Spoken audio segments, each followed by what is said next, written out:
Our story happened when I was working in our photography studio at the time up a set of ladders. And I remember saying to my husband, who I also work with, that I didn't feel very well and that something wasn't right. And being the typical supportive husband that he was, he told me to crack on with it and finish the photo shoot. And it was afterwards, when I went to the toilet, I noticed that there was some bleeding, and we went to get checked out at the hospital. And understandably, because I wasn't in extreme pain, the pain I was experiencing was just waves of back pain, and I just agreed that it sounded all normal, like normal pregnancy or water infection. And so I was sent home. And the next morning I woke up with considerable amount of blood, and I didn't even wake my husband up to tell him. I sat there for at least an hour to 2 hours and just thought, this is it, but I did nothing about it.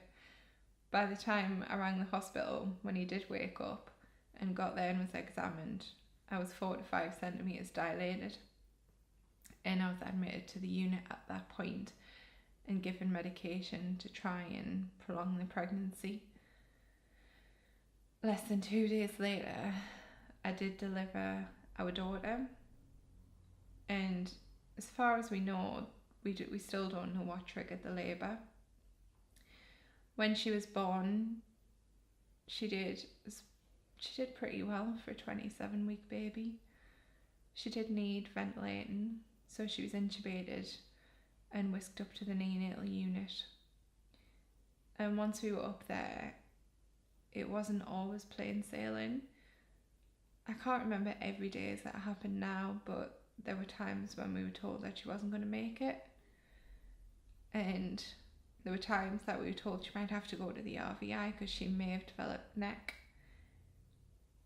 And there was other times when she'd come off the ventilator and you felt like she'd moved forward, only to come in 2 days later and find that she needed to be back on it for additional support. And when you're in there, every step forward feels amazing, but you're just waiting for that moment when you're going to go 2 steps back again. As it happened, she did progress and did pretty well. She moved through, and we were in around 9.5 weeks, and she didn't need to be transferred out of the unit, and she did survive. Near the end, once we transitioned home, we then found out that she did have retinopathy of prematurity and she did need surgery. So we'd only been home a short while before we were readmitted for that surgery to happen. While we were in there, she did have a bleed on her brain and IVH, but it was only minor and that did resolve also. So looking back 4 years on, you feel that we escaped pretty well without anything major happening to us. She's a happy 4-year-old now. She's running around, she's pretty much a diva. She does have lasting problems with her vision because of the retinopathy surgery, and she does have, at the moment, we found some problems with her hearing, but otherwise you would never be able to tell looking at her, a stranger being able to tell. She's just a happy-go-lucky little girl now.